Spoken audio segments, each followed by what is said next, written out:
अस्सलाम वालेकुम, आप फेस टू फेस देख रहे हैं। मैं हूं मोहम्मद अकबर बाजवा। हम काफ़ी अरसे से, चूंकि जब 22 सितंबर को रात के अंधेरे में आईनी तरामीम लाई गई, उसके बाद से जो पहला मुसवदा सामने आया उस पर तनकीद कर रहे थे कि इससे एक तो बुनियादी हुकूक, दूसरा अदलिया की आज़ादी पर कदगन, शदीद कदगन लगेगा, पर काटने की कोशिश की जाएगी। अब मामला यह है कि आईनी तरामीम हो रही हैं। वजह क्या थी कि ये ख्याल था कि मौलाना फजलुर रहमान ने बहुत सारी चीज़ें बीच में से जो कि डॉन्टिंग थी, जो कि डैमेजिंग थी, स्पेशली अदलिया के हवाले से, वो निकलवा दी। लेकिन वो किसी और रुख से अगर देखा जाए तो वो अभी भी बीच में शामिल है। और ख़ासतौर पर अगर बात की जाए कि आईनी बेंच जो बनाया जाएगा, इस पर किसी को कोई एतराज़ नहीं, लेकिन आईनी बेंच कौन बनाएगा और किस तरह से बनाएगा, उसका अगर ये उसूल रहता कि सीनियर मोस्ट जजेस उस आईनी बेंच में होते तो बात कुछ और होती। अलबत्ता मौलाना फजलुर रहमान साहब तावक्त तकरीर हुकूमत के साथ हैं और वोट भी किया इस आईनी तरमीम को उन्होंने। और इम्पॉर्टेंट बात यहाँ पर यह है कि पाकिस्तान तहरीक इंसाफ दावा करती रही है कि उनके तमाम पार्लियामेंटेरियन सेफ़ एंड सिक्योर हैं, सेफ़ लोकेशंस पर हैं, वोट नहीं करेंगे। लेकिन खुद ही पाकिस्तान तहरीक इंसाफ के चेयरमैन ने और दीगर लीडरशिप ने बताया कि 2 सेनेटर्स के साथ रब्ता नहीं है। फिर ये भी पता चला कि पता नहीं 5, 6, 7, पता नहीं कितना नंबर है, MNAs भी गायब है, उनका कोई पता नहीं। और फिर एक दो नाम तो ऐसे आ रहे हैं कि अभी तक यकीन नहीं हो रहा कि ये आईनी तरमीम के हक़ में किस तरह से वोट हो जाएगा उनका। खैर, I will start the discussion. मेरे साथ पाकिस्तान तहरीक इंसाफ के सीनियर शोएब शाहीन साहब मौजूद हैं। Thank you very much Shoaib Shaheen साहब, आपने वक्त दिया है। सर जी, सबसे पहले तो मैं आपसे पूछना चाहता हूँ कि सारे पाकिस्तान को तो यही पता था कि आप लोगों ने सेव कर लिया हुआ है, सिक्योर कर लिया हुआ है अपने पार्लियामेंटेरियंस को, उन्हें अंडरग्राउंड होने का कह दिया हुआ है। फिर उसके बाद ये किस तरह से आपके सेनेटर्स भी और MNAs भी निकल गए आपके हाथों से? देखिए जी, हमने तो अपनी तरफ से उनको जिनको ख़तरा था या जिनको कोई इशू था, हमने उनको कह दिया था कि जी वो अपने आप को सिक्योर करें, और जिनको कोई इशू है अपनी बेशक फैमिली के साथ ही आपके PK में आ जाएं और अपने आप को सिक्योर करें। और जिनको सिक्योरिटी की ज़रूरत थी हमने उनको सिक्योर किया। जिनके बारे में कोई शक व शुबा नहीं था, जिनके बारे में ये था कि उनका बाहर रहना भी कोई इतना थे, तो हमने उनको आज़ादाना उनको कहा, लेकिन साथ साथ उनको वार्न भी किया और काशन भी किया कि वो अपने आप को मोस्ट सिक्योर प्लेस पे शिफ्ट कर लें अगर वो ये समझते हैं कि उनका KP आना ज़रूरी नहीं है। बहरहाल अभी तो बहुत सारी बातें चल रही हैं, अभी कौन कौन वोट देता है, कौन नहीं देता, किस तरह सामने चीज़ें आती हैं, तो अभी हम उसको देख रहे हैं। अभी तो बहुत सारी अफवाहें, बहुत सारी इंफॉर्मेशन है, तो वो इनको आने दें। लेकिन ऐसे लोगों का एक बात बता दूँ, पाकिस्तान में अवाम ने इनका जीना दोबर कर देना है, सोशल बाइकआउट इनका होना है। इन लोगों को शर्म आनी चाहिए जो करें कि इमरान खान के नाम पे वोट लें और फिर उससे गद्दारी करें। तो ये पहले भी कर चुके हैं, अप्रैल 2022 में भी ये मामला हो चुका। माना कि उस वक्त बहुत सारे लोगों की सियासत खत्म हो गई थी शोएब साहब, इसमें कोई शक नहीं है, लेकिन at the very same time हम ये देखते हैं कि जो मकासद थे दूसरी साइड से वो तो हासिल हो गए। इस वक्त ये आईनी तरमीम हो जाती है जिस पे हुकूमत कॉन्फिडेंट है, बल्कि पार्लिमानी लीडर हैं आपके सेनेट में अली जफर साहब। आप ही कह रहे हैं कि अभी भी कोई रूमर्स हैं, अफवाहें हैं, ये भी हो सकता है, वो भी हो सकता है। कुछ नहीं हो सकता सर।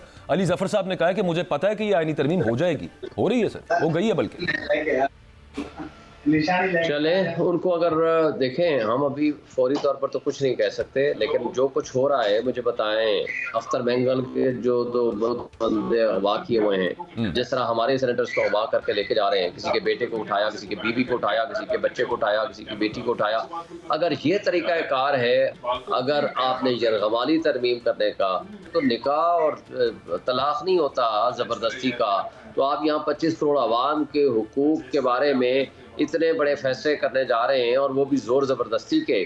तो मेरा ख्याल है कि इसकी कोई कानूनी, आइनी, अखलाकी और सियासी जवाज़ इसका नहीं है। इसको लोग अवाम रिजेक्ट कर चुके हैं।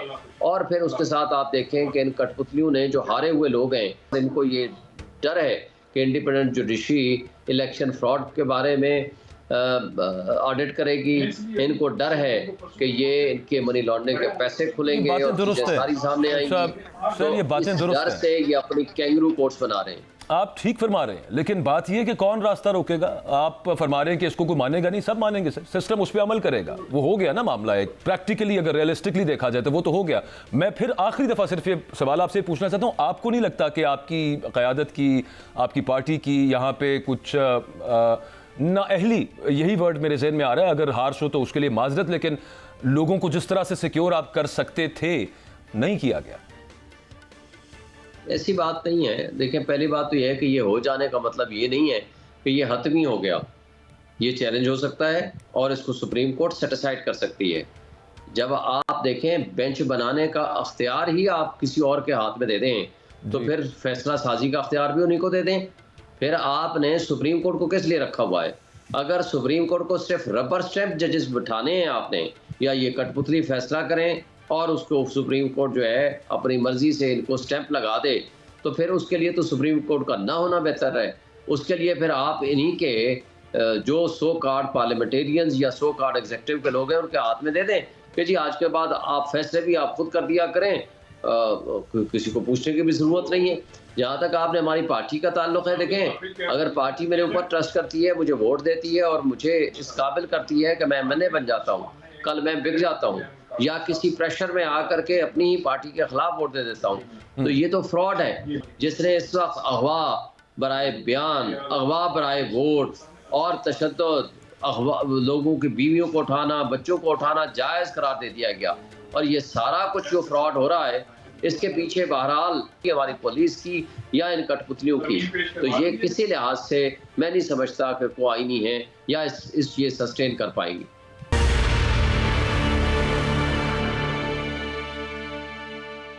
आपकी बहुत सारी बातों से बहुत सारे लोगों को इत्तेफाक है, मुझे भी बहुत सारी बातों से इत्तेफाक होगा, लेकिन बात यह है कि ये सब कुछ होने जा रहा है। अब ये तो हम स्टेट कर रहे हैं ना कि ये होगा और ये हो सकता है और ये ठीक नहीं है, वो अपनी जगह पे बात रहेगी। खैर, मूविंग ऑन सर, ये जो आईनी बेंच के हवाले से मामला है उसमें एक सूरत हाल तो ये है कि अब देखें वो जो कमीशन तश्कील दिया गया वहाँ पे यकीनी तौर पर वो नज़र आ रहा है हुकूमती अक्सरियत होगी उसके अंदर। अच्छा, बेंच उन्होंने बनाना है, वो वक्तन फ़वक्तन जो उसके मेंबरान हैं उनकी मुद्दत का भी वो तयन कर सकते हैं, उसको तब्दील भी कर सकते हैं। तो एक मिलिट्री कोर्ट्स वाला ये कहा गया कि मौलाना ने निकलवा दिया बीच में से, जो पहले मिलिट्री कोर्ट्स की डायरेक्ट इजाज़त मिलने लगी थी, तरमीम होने लगी थी, उनका बड़ा क्रेडिट है। But at the same time ये जो नया बेंच बनेगा जो आईनी मामलात को देखेगा और आपका केस जो ऑलरेडी सिविलियंस के मिलिट्री कोर्ट में ट्रायल से मुतालिक सुप्रीम कोर्ट में पड़ा हुआ है, उसको अगर वो वाला आईनी बेंच टेकअप कर ले और उस पर आपकी पार्टी के लीडरान को शदीद तशवीश है कि वो वहाँ पर अलाउ कर देंगे, तो बात तो एक ही आ गई। मीनिंग देयर बाय मौलाना फजलुर रहमान उनकी जमात से आप लोगों ने ये बात नहीं की कि आप मिलिट्री ट्रायल पे तो आपने करके हम पे एहसान किया कि वो शक निकलवा दी, लेकिन एक अदर वे राउंड ला के वहीं पे खड़ा कर दिया आपको। देखिए, ये इस वक्त ये तरमीम 25 करोड़ आवाम के हुकूक के ऊपर गासिबाना कब्जा है और इसकी कोई कानूनी अखलाकी जवाज़ नहीं है। तो जो मिलिट्री, आपने बिल्कुल दुरुस्त बात की है। मुझे बताएं कि अगर जुडिशल कमीशन में भी वो लोग बैठे हैं, चीफ जस्टिस भी आपने फर्स्ट 3 में से किसी को लेना है, और फिर अगर वो फर्स्ट करो तीसरे को ले लिया तो तीसरा अगर इनकार करेगा तो फिर आप चौथे पे चले जाएंगे, पहले 2 में से आप उनको कंसीडर नहीं करेंगे। अगर 3 में से लेना है तो फिर 3 का मतलब 3 है ना। तो ये सारी बेईमानी है और मैं नहीं समझता कि इसकी कोई वैलिडिटी है। और जो मुसव्वदा था ओरिजिनल मौलाना साहब का, आपको पता है, आप तक पहुंचा भी है, वो फर्स्ट कॉन्स्टिट्यूशन बेंच था, फर्स्ट 5 सीनियर मोस्ट जजेस के ऊपर मुश्तमिल। चले पहले 5 कर लें, पहले 7 कर लें, उस हद तक तो कोई दूसरी राय नहीं हो सकती। लेकिन वो नहीं। मगर ये जो कुछ हो रहा है कि जो कुछ कॉन्स्टिट्यूशन बेंच ही अपनी मर्जी का बन जाएगा। देखिए, कैंगरू कोर्ट से जो चाहे आप फैसले ले लें, उसकी हैसियत क्या होगी? बात तो ये है कि फैसला इंप्लीमेंट हो जाएगा। जवाब आपका ठीक है, लेकिन उसकी कानूनी हैसियत तो है ना, वो इंप्लीमेंट तो होगा ना, बस यही चाहिए होता है फैसले का, और क्या होता है। देखें, आपने अगर कैंगरू कोर्ट्स के जरिए फैसले लेके उसको इम्प्लीमेंट भी करा लेना है तो उसकी अखलाकी हैसियत क्या है, इस तरमीम की अखलाकी हैसियत क्या है, इसकी कॉन्स्टिट्यूशनल वैल्यू क्या है।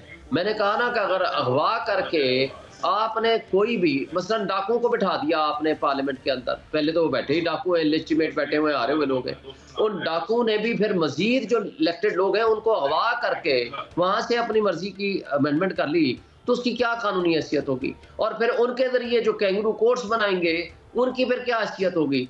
अवाम नहीं सर, उसकी अखलाकी हैसियत ना हो, कानूनी हैसियत उसकी होगी। गुजारिश सिर्फ देखें, ऐसी कानूनी देखें, हमने मुशर्रफ का माशाल्लाह देखा है ना, मुशर्रफ ने अपनी पसंद के जजेस लगाए थे ना, क्या हुआ था? उनका अंजाम आज आप देख लें, आज वो रांदा दरगाह है, किसी के सामने आंख उठा के नहीं दे सकते। उस वक्त भी 2022 में कुछ लोगों ने लोटे बने थे, पैसे लिए थे, बेईमानी की थी, सिंध हाउस में इकट्ठे रखे गए थे, घोड़े बने थे। क्या हुआ? आज राजा रियाज कहता फिर रहा है कि जनाब हम सलाम करते हैं, कोई जवाब नहीं देता। उनमें से कोई एक बता दो जो इंसानों की तरह यहाँ मुआशरे में इज्जत के साथ रह रहा हो। मेरा नहीं ख्याल कि ये सिस्टम चल पाएगा। ये सेल्फ डिस्ट्रक्टिव सिस्टम है, ये इसने ख़त्म होना ही होना है।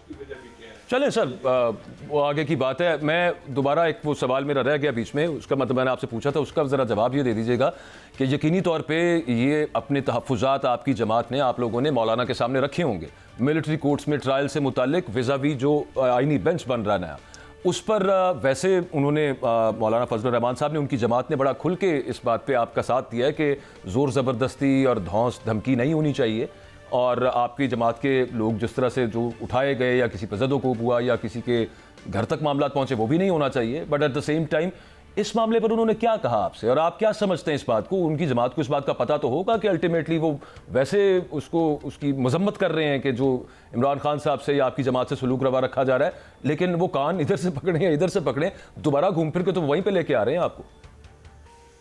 की बात दुरुस्त है, ज़ाहिर है हमने तो अपने सारे तहफ़्फ़ुज़ात रखे हैं और उनको पता भी है। अब ज़ाहिर है वो अपनी एक पॉलिटिकल पार्टी चलाते हैं, उनकी अपनी एक इंडिपेंडेंट राय है, जहाँ तक हमारा वो साथ दे सकते थे, एटलीस्ट हमदर्दी के जज्बात वो दे सकते थे, उन्होंने किया। बाकी उनका फैसला है कि अगर वो वोट देते हैं तो ज़ाहिर है हम ज़बरदस्ती तो किसी को नहीं रोक सकते ना।